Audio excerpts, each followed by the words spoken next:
بسم اللہ الرحمن الرحیم۔ علماء دیوبند پر بریلوی دینی بھائیوں کی طرف سے جو اعتراضات ہوتے ہیں اس کا سلسلہ چل رہا تھا، تو اس میں ایک بات یہ آئی تھی کہ فاتحہ سے متعلق علماء دیوبند اس بات کو تسلیم کرتے ہیں یا نہیں کرتے ہیں۔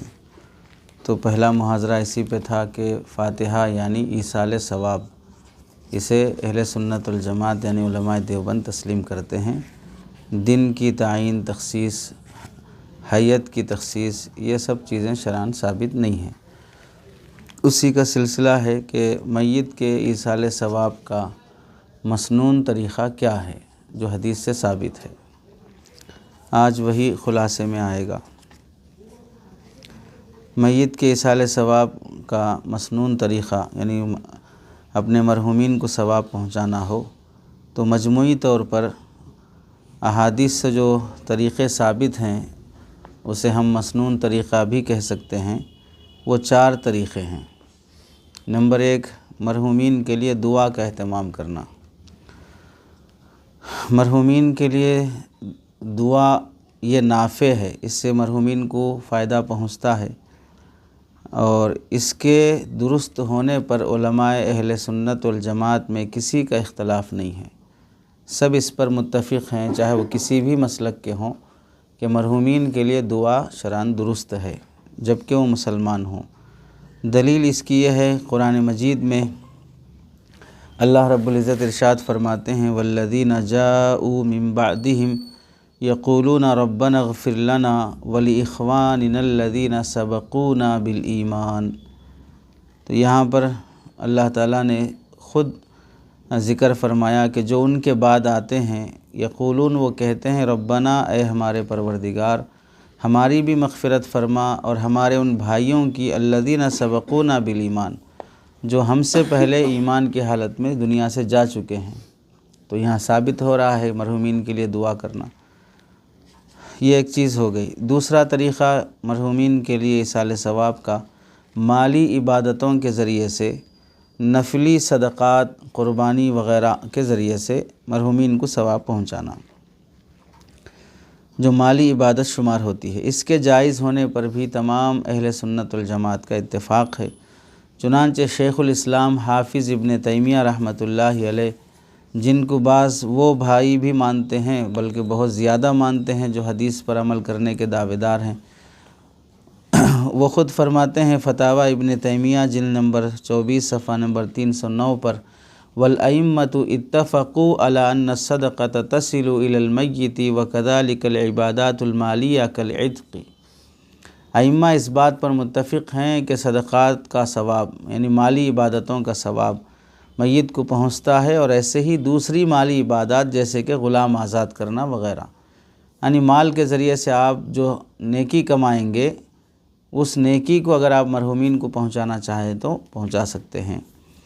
اس سلسلے میں حدیث بھی ہے، حضرت ابن عباس رضی اللہ تعالیٰ عنہما راوی ہیں، ابو داؤد شریف کی روایت ہے، عن ابن عباس ان رجلا قال یا رسول اللہ ان امہ توفیت افینفعها ان تصدقت عنها ان تصدقت عنها قال نعم۔ ایک صحابی رضی اللہ تعالیٰ عنہ نے عرض کیا رسول اللہ میری والدہ ان تصدقت عنها، میری والدہ کا انتقال ہو گیا، اگر میں ان کی طرف سے صدقہ کروں تو کیا ان کو نفع پہنچے گا؟ تو آپ نے جواب میں فرمایا ہاں۔ تو یہاں پر فرمایا تصدقت عنها، میں صدقہ کروں، صدقہ مالی عبادت سے ہی ہوتا ہے۔ خود نبی کریم صلی اللہ علیہ وسلم نے اپنی امت کے لیے ایصال ثواب کی قربانی کی ہے اور یہ ثابت ہے۔ چنانچہ آپ کی قربانی کا جو تذکرہ ہے ابو داؤد شریف میں حدیث نمبر 2792 پر اللہ جو قربانی کرنے کے بعد آپ نے جو دعا پڑھی اللہم منک ولک عن محمد و امتہ، عن محمد و امت، یہ قربانی جو کی جا رہی ہے محمد اور ان کی امت کی طرف سے، بسم اللہ واللہ اکبر ثم ذبح۔ تو یہاں پر امت کی طرف سے جو قربانی ہو رہی ہے وہ اسقاط واجب کے لیے نہیں ہے کہ اب امت پر سے قربانی کا جو وجوب تھا وہ ساقط ہو گیا، بلکہ نفل قربانی کے ثواب میں شامل کرنا مقصود ہے۔ قربانی کے جو محاضرے چلے تھے اس میں ایصال ثواب کی قربانی پر کافی تفصیلی آ چکا ہے۔ تیسرا جو طریقہ ہے ایصال ثواب کا نفلی حج کے ذریعے سے ایصال ثواب بھی درست ہے۔ حج بھی مالی عبادت ہے اور بدنی عبادت بھی ہے۔ آپ علیہ السلام نے خاتون کو اپنی مرحومہ والدہ کی طرف سے حج کرنے کی اجازت دی ہے۔ حدیث کی کتابوں میں صراحت سے اس کا ذکر موجود ہے، چنانچہ ترمذی شریف میں ہے، جاءت الی النبی صلی اللہ علیہ وسلم فقالت ان امی ماتت ولم تحج افاحج عنہا قال نعم حجی عنہا۔ آ کر پوچھنے لگی کہ یا رسول اللہ میری والدہ بغیر حج کے دنیا سے گئی ہیں، کیا میں ان کی طرف سے حج کر لوں؟ تو آپ نے فرمایا حجی عنہا، ان کی طرف سے حج کر لو۔ ترمذی شریف حدیث نمبر 929۔ باب ما جاء فی الحج عن المیت۔ تو حج کے ذریعے سے بھی ایصال ثواب کیا جا سکتا ہے۔ اور چوتھا طریقہ ہے ایصال ثواب کا، بدنی عبادات کے ذریعے سے بھی ایصال ثواب درست ہے۔ بدنی عبادات کیا ہیں؟ جیسے کہ نفلی نماز ہے، نفلی روزہ ہے، قرآن کا ثواب ہے، اس پر قرآن کا ثواب نہیں، قرآن کی تلاوت کر کے، اس پر حنفیہ، حنابلہ، مالکیہ سب متفق ہیں۔ ایسے ہی اکثر شواف محققین بھی اس مسئلے پر حنفیہ اور مالکیہ اور حنابلہ کی رائے کو قبول کرتے ہیں کہ بدنی عبادات کا ثواب بھی میت کو پہنچا سکتے ہیں۔ چنانچہ علامہ شامی رحمۃ اللہ علیہ اس متعلق لکھتے ہیں بِأَنَّ لِلْإِنسَانِ أَن يَجْعَلَ ثَوَابَ عَمَلِهِ لِغَيْرِهِ صَلَاةً وَصَوْمًا وَصَدَقَةً وغیرہ وَهُوَ مَذْهَبُ أَهْلِ السُّنَّةِ وَالْجَمَاعَةِ۔ اس طور پر کہ آدمی اپنی نفل نماز، نفل روزہ، نفل صدقے وغیرہ کا ثواب اپنے غیر کو بخش دے، یہ اہل سنت والجماعت کا مسلک ہے۔ فتاوی شامی جلد نمبر 3 صفحہ نمبر 151۔ تو بدنی عبادات کے ذریعے ایصال ثواب کے صحیح ہونے پر بکثرت احادیث بھی مروی ہیں، ان میں سے ایک دو حدیثیں یہاں پر نقل کی جاتی ہیں، یعنی بدنی عبادت کا ثواب پہنچانا، اس پر احادیث۔ چنانچہ حضرت عائشہ رضی اللہ تعالیٰ عنہ سے روایت ہے کہ آپ نے مرحومین کی طرف سے اس کے ولی کو روزہ رکھنے کا حکم فرمایا۔ روزہ رکھنے کا حکم مطلب اپنے مرحومین کی طرف سے روزہ رکھ کر اس روزے کا ثواب ان کو پہنچاؤ۔ ارے سمجھے؟ اگر کوئی فرض روزہ چھوڑ کے مرا ہے تو مرحومین کو اس کی اجازت تو نہیں کہ بھئی میں اپنے والد کی طرف سے روزے رکھ رہا ہوں، جو فرض روزے رمضان کے چھوڑے ہیں، جو فرض نمازیں انہوں نے چھوڑے ہیں میں وہ فرض نمازیں پڑھ رہا ہوں، اس کی تو اجازت نہیں ہے۔ دنیا سے جانے کے بعد بدنی عبادت میں نیابت نہیں چلے گی، جیسے کہ زندگی میں نہیں چلتی۔ جیسے کہ مثال کے طور پر اگر کوئی والد زندہ ہیں، بیمار ہیں، نماز نہیں پڑھ سکتے ہیں، بیٹا بول رہا ہے کہ میں آپ کی طرف سے پڑھ لوں گا فرض نماز، یا بیٹی بول رہی ہے کہ میں آپ کی طرف سے رکھ لوں گی فرض روزے، تو نہیں چلیں گے۔ دنیا میں جیسے کہ فرض روزے اور فرض نمازوں میں کوئی نیابت نہیں ہوتی ہے، دنیا سے جانے کے بعد بھی اس میں نیابت نہیں رہے گی۔ ارے سمجھ گئے؟ ہاں مالی عبادتوں میں ہو سکتا ہے کہ جیسے قربانی ہے، مالی عبادت ہے، باپ پر قربانی واجب ہوئی، بیٹا بولا نہیں میں آپ کی طرف سے بھی قربانی دے دوں گا، یا بیٹے پر واجب ہوئی، باپ بولا نہیں تمہاری طرف سے بھی میں 2 بکرے یہاں ذبح کر دیتا ہوں، ہو جائے گی قربانی۔ تو مالی عبادت میں دنیا میں یعنی حیات میں بھی نیابت درست ہے، تو حیات کے بعد بھی درست ہے۔ تو یہاں پر جو آپ علیہ السلام نے فرمایا من مات وعلیہ صیام صام عنہ والیہ، جو انتقال ہو جائے اور اس کے ذمے روزہ قضا ہو تو اس کا ولی اس کی طرف سے روزے رکھے۔ اس کا مطلب یہی لیا ہے فقہا نے کہ جو فرض روزے ہیں اس کے ذمے اس کا کفارہ ادا کرے، کیونکہ بدنی عبادت میں نیابت نہیں چلتی ہے۔ ارے سمجھے نہیں سمجھے؟ اس کا کفارہ ادا کرے تو مرحوم کو اس کا ثواب پہنچ جائے گا۔ ایک حدیث میں آپ صلی اللہ علیہ وسلم نے مردے پر سورہ یاسین پڑھنے کو بھی فرمایا، اقرؤوا علی موتاکم یاسین، یہ مجموع الزوائد کی روایت ہے، اپنے میت پر یاسین پڑھا کرو۔ ایسے ایک اور حدیث میں ہے، ایک صاحب آپ علیہ السلام سے دریافت فرمائے کہ میں اپنے والدین کے ساتھ ان کی زندگی میں حسن سلوک کیا کرتا تھا، اب کس طرح حسن سلوک کر سکتا ہوں؟ تو آپ نے فرمایا مرنے کے بعد حسن سلوک یہ ہے اپنی نماز کے ساتھ ان دونوں کے لیے بھی نماز پڑھو، اپنے روزوں کے ساتھ ان دونوں کے لیے بھی روزہ رکھو، ان تصلی لہما مع صلاتہ وان تصوم لہما مع صومک، مع صلاتک وان تصوم لہما مع صومک۔ یہاں بھی یہی مراد ہے کہ ان کے اپنے نمازوں کے ساتھ ان کے لیے بھی نمازیں پڑھو، مطلب ان کے لیے بھی نفل نمازیں پڑھ کے اس کا ثواب پہنچاؤ۔ ان کے لیے نماز پڑھنے کا کیا مطلب رہے گا؟ ان پہ نماز تھوڑی فرض ہے دنیا سے جانے کے بعد، یا ان پر جو زندگی میں فرض تھی وہ اب دنیا سے جانے کے بعد پڑھ لے گا تو وہ ادا ہو جائیں گی۔ پھر تو ہر مرنے والا اپنی اولاد کو یہی وصیت کرے گا، ہم تو زندگی میں آوارہ تھے، شرابی کبابی تھے، ہم نہیں کر سکے، ہمارے جانے کے بعد ہماری زندگی کی جتنی نمازیں آپ ہی پڑھو آپ پورے۔ ہر کوئی اپنے بعد والے پہ ڈال کے جائے گا۔ تو بدنی عبادات کا ثواب بھی درست ہے پہنچانا۔ تو حاصل یہ ہے کہ ایصال ثواب یعنی جسے عام عرف میں ایصال ثواب بھی بولتے ہیں اور دوسرا فاتحہ بھی بولتے ہیں ایک مخصوص جماعت میں۔ تو 4 طریقے ثابت ہیں، ایک دعا، نمبر 2 مالی عبادات، نفلی عبادات، نفلی صدقات، اور تیسرا نفلی حج جو حج مالی عبادت میں شمار ہوتا ہے اور بدنی عبادت بھی ہے اگرچہ کے ساتھ میں وہ۔ چوتھی چیز ہے بدنی عبادات جیسے قرآن پڑھ کر، نفل پڑھ کر، نفل روزہ رکھ کر پہنچانا۔ تو اب آ جائیں ثواب پہنچانے کے 4 طریقے احادیث سے جمہور امت کے نزدیک ثابت ہیں۔ اب ان میں سے کون سا طریقہ سنت ہے؟ چاروں حدیث سے ثابت ہیں۔ تو صاحب کتاب لکھتے ہیں فاتحہ کا سنت طریقہ یعنی ایصال ثواب کا سنت طریقہ ہے کہ چاروں طریقوں کے ذریعے سے یا کسی بھی ایک طریقے سے ایصال ثواب کیا جا سکتا ہے۔ مثلا مالی عبادت کے ذریعے جیسے غریبوں کو کھانا کھلایا کرو، نفلی صدقات یا نفلی قربانی کرو، اس کا ثواب میت کو پہنچاؤ، یا نفل حج کرو، اس کا ثواب میت کو پہنچاؤ، یا بدنی عبادت کرو یعنی قرآن پڑھو یا نفل نمازیں پڑھو، نفل روزے رکھو، اس کا ثواب میت کو پہنچاؤ۔ اس طرح ثواب پہنچایا جا سکتا ہے۔ لیکن کھانا سامنے رکھنا ثواب پہنچانے کے لیے جو طریقہ ہے نا فاتحہ کا، غریبوں کو کھانا کھلانا ہے تو غریبوں کو جو کھانا کھلانا وہ کھانا سامنے رکھ رہے ہیں، اب سورہ فاتحہ پڑھ رہے ہیں، بھئی سورہ فاتحہ کا ثواب پہنچانا ہے یا کھانا کھلانے کا ثواب پہنچانا ہے؟ نہیں سمجھے؟ سورہ فاتحہ جو پڑھتے ہیں یہ خود ایک نیکی ہے نا، قرآن ہے وہ، اس کا ثواب پہنچے گا۔ اب جو کھانا ہے اس کا ثواب پہنچانا مقصود ہے۔ اب اگر کھانے کا ثواب پہنچانا مقصود ہے تو کھانا کھلا دو، نہیں سورہ فاتحہ کا ثواب پہنچانا مقصود ہے تو سورہ فاتحہ جتنے کھانے پہ پڑھی گئی اتنے کھانے کا ہی ثواب پہنچانا ہے یا پورے کھانے کا ثواب پہنچانا ہے؟ ارے سمجھے نہیں سمجھے؟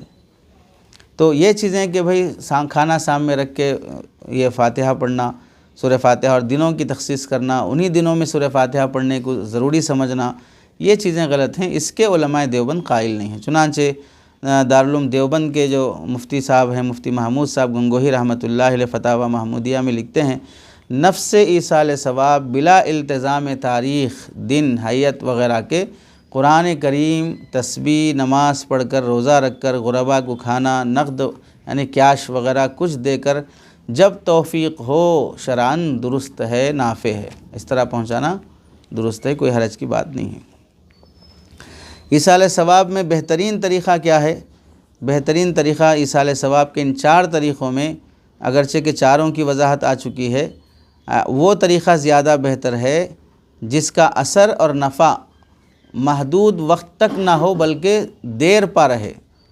بعض نفلی صدقات وہ ہوتے ہیں جن کا اثر و نفع کافی دیر تک رہتا ہے، اس کو اصطلاح کی زبان میں کہتے ہیں صدقہ جاریہ، ثواب جاریہ۔ تو ایک ہے ایصال ثواب، ایک ہے ثواب جاریہ۔ تو ایصال ثواب کسی بھی نیک عمل سے ہو جائے گا، لیکن ایسے عمل سے کرو جس کا ثواب جاری رہے، چلتا رہے، پہنچانے والا بھی دنیا سے چلا جائے پھر بھی اس کا ثواب کا سلسلہ باقی رہے، وہ زیادہ بہتر ہے۔ جیسے مسجد کی تعمیر ہے، مدرسے کی تعمیر ہے، یا کنواں کھدوانا ہے، یا کتابوں کی طباعت ہے، اس طرح کے وہ کام جس سے دیر پا فائدہ اٹھائے جا سکیں۔ حدیث میں آتا ہے حضرت سعد بن عبادہ رضی اللہ تعالیٰ نبی کریم صلی اللہ علیہ وسلم سے دریافت کیے کہ ان کی والدہ کا انتقال ہو گیا، ان کی طرف سے کچھ کرنا چاہتے ہیں، تو آپ صلی اللہ علیہ وسلم نے کنواں کھدوانے کا مشورہ دیا۔ ظاہر سی بات ہے، مسند احمد کی روایت ہے، حدیث نمبر 22,455۔ تو اس میں کنواں کھدوانا ایک علامت کے طور پر ہے کہ جیسے کنواں کھدوانے سے پانی دیر پا ملتے رہتا، سالوں تک لوگ اس سے پانی پیتے ہیں، اور پانی پلانا ایک ثواب کا کام ہے، ایسے ہی وہ کام کرو جو دیر پا رہے، اس سے استدلال ہے۔ یعنی ہر آدمی کنواں کھدوانا شروع کرے تو آپ کہاں ہیں؟ شہروں میں ایک کنواں نہیں ہے۔ ارے سمجھے نہیں؟ جہاں کنویں تھے پہلے اب وہاں لوگ لے جا کے کچرا ڈال رہے ہیں، تو اگر کنواں کھودو گے تو کچرا ڈالیں گے لوگ لے جا کے، اور ہر آدمی ہر جگہ کنواں کھودنا شروع کرے تو پھر گڑھے ہی گڑھے ہو جائیں گے۔ مقصود یہ ہے کہ پانی پلانے کا کام جس سے دیر پا فائدہ پہنچائے، وہ مراد ہے۔ ایصال ثواب کے بعد دعا کن الفاظ سے کرنا چاہیے؟ میت کو ثواب پہنچانے کے لیے چاہے نفلی صدقہ ہو، نفل نماز ہو، روزہ ہو، حج ہو، قرآن شریف کی تلاوت ہو، جو بھی ہم نیکی کر لیے، جیسے عام لوگ پوچھتے ہیں نا، جو گاؤں دیہات کے خواتین ہیں یا مرد حضرات ہیں، ہمارے والدہ کا یا فلاں کا انتقال ہو گیا مول صاحب، ہم ایک 4 قرآن پڑھ کے ہیں، اسے کیسا بخشنا، پوچھتے ہیں اسے کیسا ایصال ثواب کرنا چاہیے۔ تو اس کا طریقہ یہ ہے کہ جو بھی ہم نے پڑھا ہے، پڑھنے کے بعد اتنا بول لینا، اے اللہ اس کا ثواب جو کچھ بھی ہم نے پڑھا ہے، پہلے تو یہ بول لینا کہ اسے قبول فرما۔ اگر قبول ہوا تو ہی ثواب ملے گا نا، قبول نہیں ہوا تو ثواب کہاں سے ملے گا؟ اور قبولیت کے لیے جو شرائط ہیں، جن آداب اصول کے ساتھ کرنا چاہیے ویسے کرنا چاہیے۔ اگر قبولیت کے درجے کو نہیں پہنچا تو خود پڑھنے والے کو اس کا ثواب نہیں ملے گا تو دوسرے کہاں سے ملے گا؟ تو یہ مانگنا کہ اللہ جو کچھ بھی ہم نے کیا ہے اسے قبول فرما لے، اور پھر اس کا ثواب ہم کو بھی عطا کریں، اور پھر اس کا ثواب فلاں فلاں جس کو بھی ہم پہنچانا چاہ رہے ہیں، دادا ہیں، نانا ہیں، یا رشتہ دار ہیں، چاچا ہیں، مرحوم ان میں سے جو بھی ہیں، ان کو اس کا ثواب پہنچا دے۔ اس طرح کہہ دینا کافی ہے بس۔ ارے سمجھ گئے؟ ثواب پہنچانے کے لیے بھی پھر بعض لوگ کیا کرتے ہیں، یہ قرآن پڑھ لیے، پڑھنے کے بعد مصلی بچھا کے بیٹھنا، 1-2 رکعت نفل نماز پڑھنا، اس کے بعد سورہ فاتحہ پڑھنا، پھر اس کے بعد کچھ درود شریف پڑھنا، پھر اس کے بعد اللہ سے مانگنا کہ اللہ ہم نے جو کچھ بھی پڑھا ہے یہ ان کو پہنچائے۔ پہنچانے کے لیے مستقل کوئی ایسا طریقہ شریعت سے ثابت نہیں ہے۔ اب رہی بات ہے کہ ثواب پہنچانے کے لیے ہم یہ اللہ سے مانگنے کے بعد اللہ تعالیٰ ان کو پورا ثواب دیں گے اور ثواب کو تقسیم کر دیں گے۔ ہم نے قرآن پڑھا، قرآن پڑھ کے ہم نے کہا اللہ یہ ثواب ان 10 مرحومین کو پہنچا، 10 مرحومین کو قرآن کا ثواب 10 حصوں میں تقسیم کر کے ایک ایک کو 2-2 پاروں کا ثواب ملے گا، یا 2.5 پاروں کا ثواب ملے گا، یا نہیں تو ان سب کو ایک ایک قرآن کا ثواب ملے گا۔ باقی وہ ہمارے ذمہ نہیں ہے کہ دینے والی ذات وہ ہے، وہ تقسیم کر کے دے یا تقسیم کرے بغیر دے، پہنچانا ہمارا کام ہے، وہ جیسے دینا چاہے وہ دینا۔ ثواب ہم نہیں دیا نا، جو ہمارے قرآن کے پڑھنے پر ثواب بھی ہم کو اللہ دینے والا ہے، وہی اللہ سے ہم یہ درخواست کریں کہ اللہ یہی ثواب آپ اپنے دوسرے بندوں کو دے دیجئے، تو وہ اللہ تعالیٰ تقسیم کر کے دیں تو بھی ان کا عدل ہے، اگر وہ سب کو برابر برابر دیں تو ان کا فضل ہے۔ امید یہی رکھنی چاہیے کہ اللہ تعالیٰ تقسیم کیے بغیر سب کو پورا پورا ثواب دیں گے، باقی گارنٹی نہیں بول سکتے۔ یہاں تک ہو گئی بات اس کی کہ ایصال ثواب کا مسنون طریقہ کیا ہے، شکلیں کیا ہیں، ایصال ثواب کے بعد دعا کیا کرنی چاہیے، ثواب کیسے پہنچے گا، تقسیم سے پہنچے گا بغیر تقسیم سے پہنچے گا، ہو گیا۔ اب محل نظر جو گفتگو کا جو نقطہ ہے وہ یہ ہے کہ اس ثواب کو پہنچانے کے لیے پیسے لینا۔ ارے سمجھے نہیں سمجھے؟ مارکیٹ میں کیا ہے، بعض گھروں کی وہ عورتیں ہیں جو قرآن پڑھ کے رکھ لیتی ہیں اپنے پاس، مشہور ہے اس طرح کے، فلاں خاتون فلاں محلے میں، آپ کے تلنگانہ میں ہے یا نہیں معلوم، آندھرا کے علاقوں میں رہتا ہے کہ بعض وہ عورتیں جنہیں قرآن پڑھنا آتا ہے وہ قرآن بیچتی ہیں۔ بیچنے کا طریقہ کیا رہتا ہے کہ وہ قرآن 4 قرآن 10 قرآن 15 قرآن اس طرح پڑھ کے رکھ لیتی ہیں۔ ارے سمجھے؟ وہ کہاں رکھیں پڑھ کے نہیں معلوم، کون سی الماری میں رکھے نہیں معلوم، کون سی پرس میں رکھے، پیکٹ میں رکھے نہیں معلوم، کون سی بینک میں رکھے نہیں معلوم، وہ رکھ لیتی ہیں پڑھ کے۔ اگر محلے میں کسی کا انتقال ہو جائے اور ان مرحومین کے جو پسماندگان ہیں ان کو اپنے اس مرحوم کے حق میں ایصال ثواب کرنا ہو تو اس خاتون کی دکان پر آتے ہیں جنہوں نے قرآن پڑھ کر رکھی ہیں، اور ان سے آ کے کہتی ہیں کہ آپ ہمیں ایک قرآن دے دیں اور یہ 2000 روپے رکھ لیں۔ اور یہ دینے کا طریقہ کیا ہے، 2000 روپے لے کے اب یہ کہیں گی کہ اللہ جو خود بھی میں نے قرآن پڑھا ہے وہ اس کے مرحوم کو پہنچا دے۔ ارے سمجھے؟ سمجھ میں آئی شکل بزنس کی؟ ارے سمجھے نہیں سمجھے؟ تو اس طریقے سے مستقل بعض خواتین کا کاروبار ہی یہ رہتا ہے کہ قرآن پڑھتی ہیں، محلے میں کوئی بھی انتقال ہو جائے انتظار میں رہتی ہیں کہ کوئی خریدار آئے، اور ان کا جیسے دکانوں پر کفن خرید کے جاتے ہیں ویسے کفن کے بعد ایصال ثواب کے لیے قرآن بھی خرید کے جاتے ہیں۔ اب یہ بخشنے کے لیے دعا کر دیتی ہیں تو گویا کہ 2000 ادھر ان کے اکاؤنٹ میں ٹرانسفر ہو گئے، اور ایک قرآن کا ثواب ان کے میت کے اکاؤنٹ میں کیا ہو گیا، ٹرانسفر ہو گیا۔ ایک تو یہ طریقہ ہے مارکیٹ میں۔ دوسرا ایک طریقہ یہ ہے، انتقال ہو جانے کے بعد مخصوص طبقہ رہتا ہے، دیواروں پر، بجلی کے کھمبوں پر، لفٹ کے دروازوں پر لکھا رہتا ہے کہ برائے قرآن خوانی وہ ختم تسبیح ہے نا، کوئی حضرت دعا یونس، لا الہ الا انت سبحانک انی کنت من الظالمین، اس کے لیے رابطہ کریں بول کے نمبر لکھ رہے تھے، مشرقی اور مغربی اور ماوراء النہر کے خاص احباب اس کے لیے تہ رہتے ہیں۔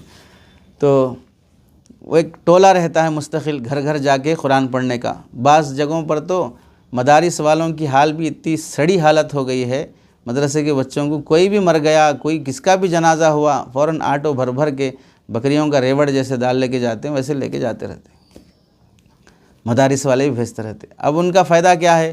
ان کا فائدہ یہ ہے کہ بچوں کے ایک ٹائم کا کھانا وہاں نکل جاتا، مدرسے کو میں یہاں کھلانے پلانے کی ضرورت نہیں ہے۔ دوسرا فائدہ یہ ہے کہ اس بہانے سے مدرسے کو بھی کچھ چندہ ہو جاتا، بچوں کو بھی 25 روپے 50 روپے 100 روپے 200 روپے جو بھی ہے حساب سے، زمانے کے حساب سے مل جاتے رہتے ہیں، اور پھر مدرسے کا بھی کچھ تعاون ہو جاتا، یا آگے کوئی بھی انتقال ہوا کرا تو آگے پھر یہ سلسلہ رکنے والا نہیں ہے نا، یہ تو ابھی انتقال کے دن یا دوسرے دن کی بات ہے، اس کے بعد زیارت کا دن ہے، اس کے بعد 40واں ہے، اس کے بعد برسی ہے، اس کے بعد فلاں ہے، یہ سلسلے جاری رہتے، کسٹمر ہمیشہ لگا رہتا، آپ کسٹمر کو ہاتھ سے جانے نہیں دینا۔ تو ایسے جو مدارس ہیں بہت کم ایسی جگہوں پر بچے حافظ بن کے نکلتے ہیں، بہت کم۔ وہ مردوں کے نام پہ کھلایا جانے والا کھانا کھانے کی وجہ سے ذہن بالکل خراب ہو جاتا ہے، نہ تجوید صحیح رہتی ہے، نہ حافظہ صحیح رہتا ہے، نہ وہ غیرت اور نہ وہ رعب، نہ استغنا پیدا ہوتا ہے، کچھ نہیں آتا۔ اب کون آدمی کے اندر اتنا شوق ہے کہ بھئی روز کسی کے مرنے پر قرآن پڑھنے کے لیے درد بھی تو ہونا نا پڑھنے کے واسطے، یہ جو پڑھا جا رہا ہے کس واسطے؟ استاذ کو سبق سنانے واسطے نہیں، استاذ کو سبق سنانے کا درد رہا تو بھی بچہ تھوڑا اہتمام سے پڑھتا، تجوید سے پڑھتا، چونکہ ایک ایک لفظ سنانا ہے وہاں پر نہیں ہوا تو پٹائی ہوتی، ٹھکائی ہوتی، سب رہتا ہے، خوف رہتا ہے اسے۔ اب یہاں جو پڑھ رہا ہے میت کے ایصال ثواب کے لیے تو وہاں کس کو سنانا ہے؟ کون دیکھ رہا کہ میں کیسا پڑھ رہا ہوں، صحیح پڑھ رہا ہوں کہ غلط پڑھ رہا ہوں؟ میرا پڑھا ہوا خود قبول ہوگا کہ نہیں ہوگا کون دیکھ رہا ہے؟ ایک حسن ظن ہے بس لوگوں کا کہ بھئی بچے آگے پڑھیں گے تو میت کی مغفرت ہو جائے گی، حسن ظن پہ بلا لیتے ہیں۔ تو اب اس میں مستقل کئی مدارس والوں کا دھندا یہ ہو چکا ہے۔ ہمارے پاس بھی شروع میں کئی لوگ آئے، فلاں بچے کو بھیجائے، ایک جماعت بھیجائے، فلاں بھیجائی، مدرس کمیٹی کے ممبران میں سے بھی آئے گا، کسی کو نہیں بھیجایا جائے گا یہاں ہمارے پاس۔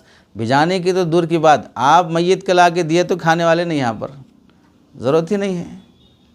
ارے ایک دن اگر کسی کے مرنے پر بریانی آئے گی بھی تو ایک ٹائم آئے گی نا، لیکن وہ ایک ٹائم کی نحوست جو مردے کے نام پہ کھائے ہیں وہ کتنے دن تک رہے گی؟ اس سے بچے کے حافظے پر، اس کے علم پر کتنا اثر پڑے گا؟ ارے سمجھے نہیں سمجھے؟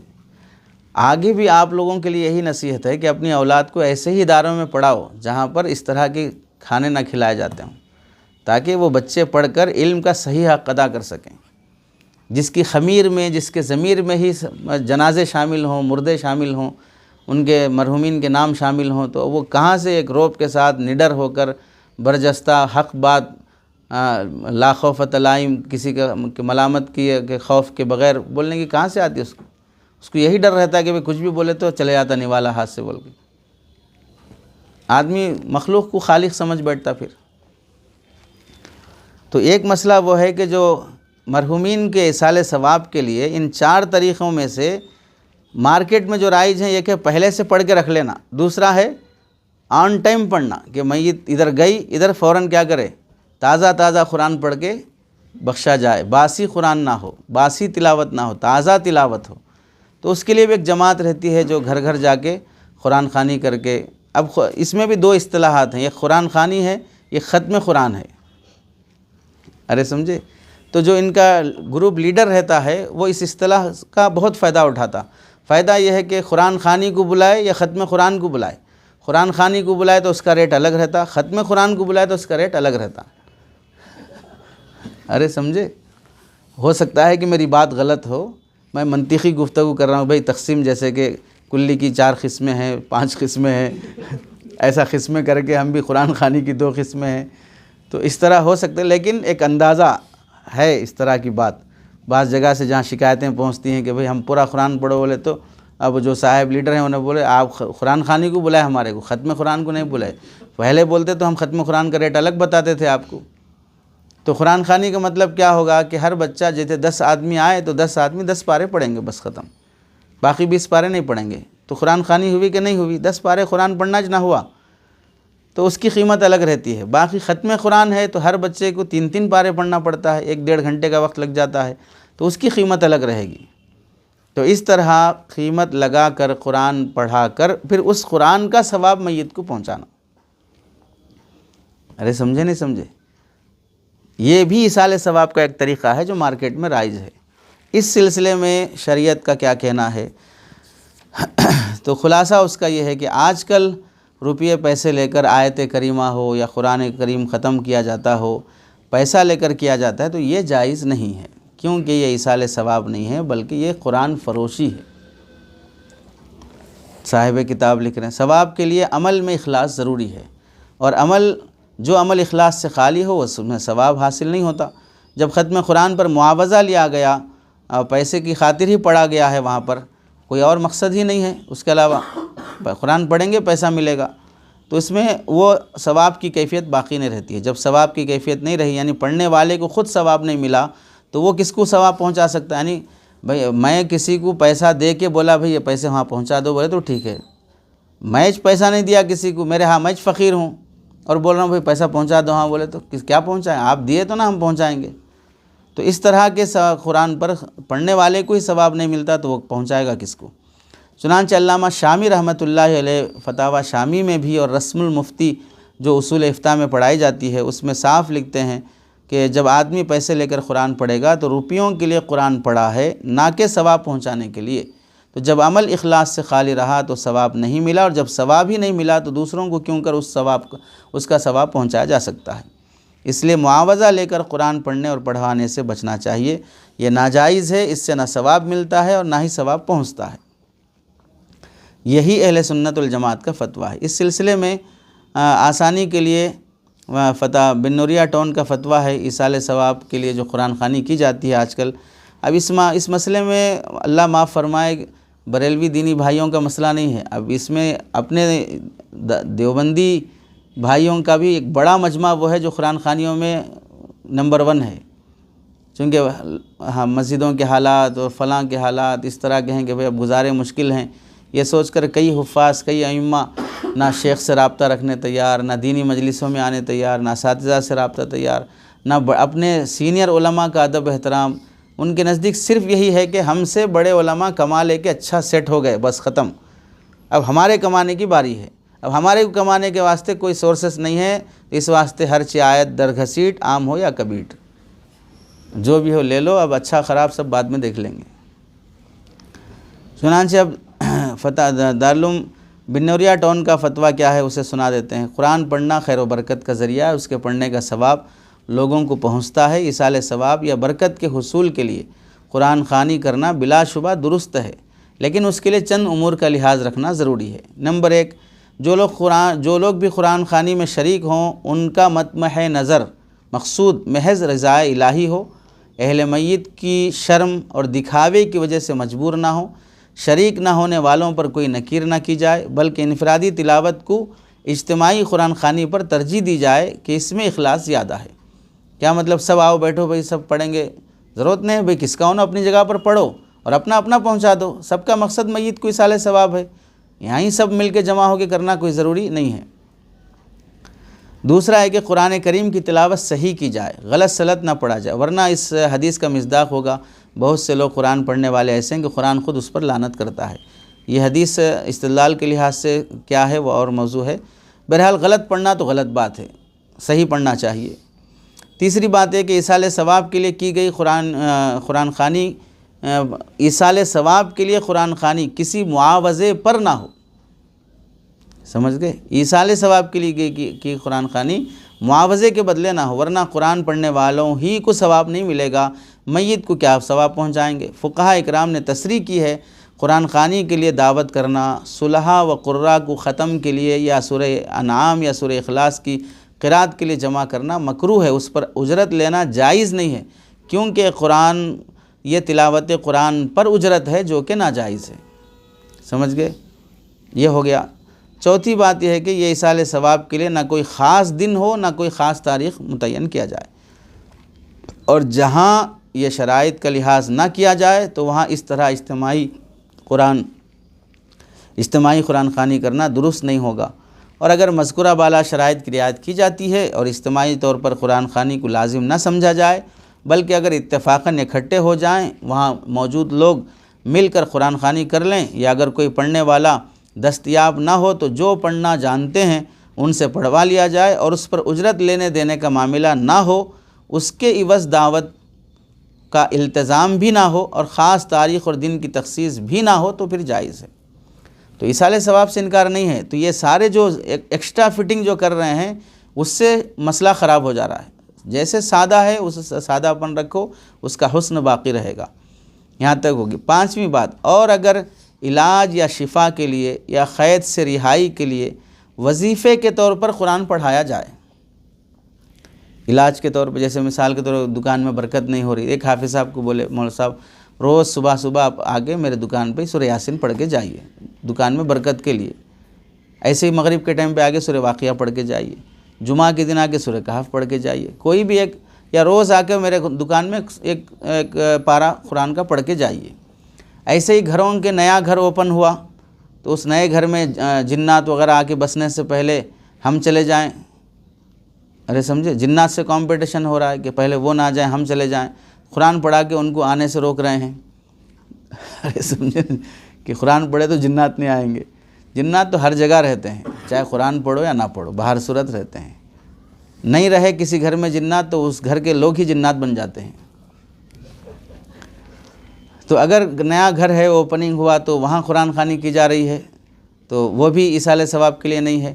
یا ایسے کوئی آدمی بیمار ہے تو ان کے حق میں دعا کرانے کی خاطر کہ بھئی فلاں بچہ بیمار ہے یا فلاں والد بیمار ہیں، قرآن خوانی کر کے دعا کرائیں گے تاکہ بیماری دور ہو جائے۔ یا ایسے بھی ہوتا ہے کہ بھئی گھر میں برکت نہیں آ رہی ہے، کمائی میں برکت نہیں ہو رہی ہے، قرآن خوانی کر کے دعا مانگیں گے تاکہ برکت ہو جائے۔ ان میں کسی میں بھی نیت کیا نہیں ہے، ایصال ثواب کی نہیں ہے۔ ارے سمجھے؟ تو اب یہ آ جائے گا اس حکم میں جو حدیث آئی تھی نا حضرت انس رضی اللہ تعالیٰ عنہ کی، جو بکریوں پہ دم کر کے کیا بولتے ہیں، ایک قبیلے کے آدمی کو سانپ ڈنس لیا تھا تو اس پر صحابی رسول نے سورہ فاتحہ وغیرہ دم کیا تھا، پھر اس کے عوض میں 20 بکریاں 30 بکریاں ان کو عوض میں دی گئی تھیں۔ تو یہ ہو جائے گا علاج بالقرآن میں، سمجھ گئے؟ اس حصے میں آ جائے گا۔ تو اس لیے فقہا نے لکھا اس پر عوض لینا یا پڑھنے والوں کو ان کے عوض دینا یہ جائز ہے۔ تو جیسا کہ حدیث سے ثابت بھی ہے کہ صحابہ کرام رضوان اللہ علیہ مجمعین نے بیمار کو دم کرنے پر 30 بکریوں کا ریوڑ مقرر کیا تھا، حضور صلی اللہ علیہ وسلم نے اس سے انکار نہیں فرمایا تھا، صحیح بخاری اور مسلم کی روایت ہے، سمجھ گئے؟ تو اب آخری مسئلے میں آ کے تھوڑی سی گنجائش نکل گئی قرآن خوانی والوں کو، کہ جو قرآن خوانی اس نوعیت کی ہوتی ہے جس میں ایصال ثواب نہ ہو، باقی دنیا کے دوسرے خیر و برکت اور دوسرے مفادات مقصود ہوں تو وہاں پر قرآن خوانی پر اجرت لینا درست ہوگا۔ ارے سمجھے نہیں سمجھے؟ یہ مسئلے کی نوعیت کے حساب سے تو یہاں تک درست ہے، باقی ہے کہ ایک عالم کا، ایک حافظ کا، ایک امام کا، آج اس کے گھر میں پڑھنے جا رہے، آج اس کے گھر میں پڑھنے جا رہے، آج اس کی دکان میں پڑھنے جا رہے، اور لوگ جو ہے 100 روپے دے رہے، 200 روپے دے رہے، اس سے کیا ہے، جو وقت ہے، جو مقام ہے، وہ مرتبہ گھٹتے جاتا۔ اخلاقاً اس طرح کا کام اچھے لوگوں کا شیوا شمار نہیں ہوتا، اچھے علماء کا۔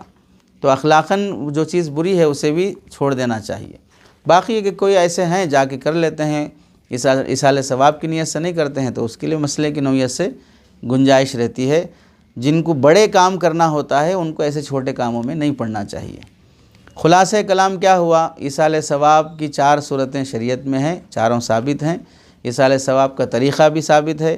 ایصال ثواب کے لیے معاوضہ لے کر قرآن پڑھنا یہ شرعاً درست نہیں ہے، لیکن ہمارے وہ دینی بھائی جو ہمیں فاتحہ پر نکیر کرتے ہیں خوب لیتے ہیں ایصال ثواب پر۔